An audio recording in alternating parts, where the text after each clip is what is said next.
திருவண்ணாமலையில ஒரு பயணம் நடக்குது. அது கூட என்னுடைய மாணவர்கள் சார்பாக என் மாணவர்களே சேர்ந்து ஒரு நாளைக்கு ஒரு 600-700 பேர் தினந்தோறும் ஏழைகள் சாப்பிட்றதுக்கு ஒரு வழிகள் நடக்கப்படுது. அது எப்படி ப்ரொபஷனலா, சும்மா சாதாரணமெல்லாம் கிடையாது. பழனியில திருப்பதி கோவில்ல கூட அந்த மாதிரி ஒரு ஒரு சமையல் ஒருத்தர் சமைக்கிறாரான்னு தெரியாது. நம்மளோட கிச்சன்ல அப்படித்தான் இருக்கிறார் ஒருத்தர். ஒரு 10-11 மெனு என்ன சாப்பாடு அன்னதானமா கொடுக்குறோம் அப்படிங்கிறதுல ஒரு டேபிள் ஒரு இதுல எழுதி போடுறோம். டெய்லியும் ரிப்பீட்டடா ஒண்ணு கூட இருக்கக்கூடாது.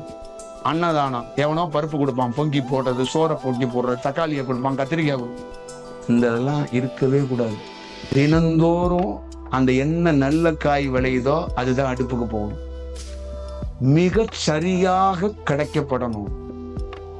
ஏதாவது ஏனோ தானம் பண்ணக்கூடாது. ஒரு உணவை எப்படி கொடுக்கணும், ஒரு தியான வடிவத்துல கொடுக்கணும். அப்படிதான் திருவண்ணாமலையில அந்த உணவு கொடுக்கறதுக்கான ஒரு வாய்ப்பை உருவாக்கி, அதுல நம்ம கிட்ட தியானம் கத்துக்கிட்ட யாருக்கும் பீஸ் எதுவும் கிடையாதுனால, உன்னால முடிஞ்சத சாப்பாடை நீயே களத்துல இருந்து பணி செய்.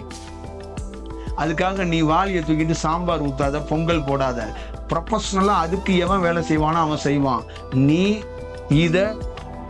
அது பாட்டுல நடக்கும். அதுக்கு தேவையான விஷயத்த வெளியில இருந்து ஒரு பார்வையாளனா செஞ்சு கொடு அப்படின்னும். அங்க சாப்பிட்றது அத்தனை பேரும் பசி அறிந்த ஏழைகள் சாப்பிட்றாங்க.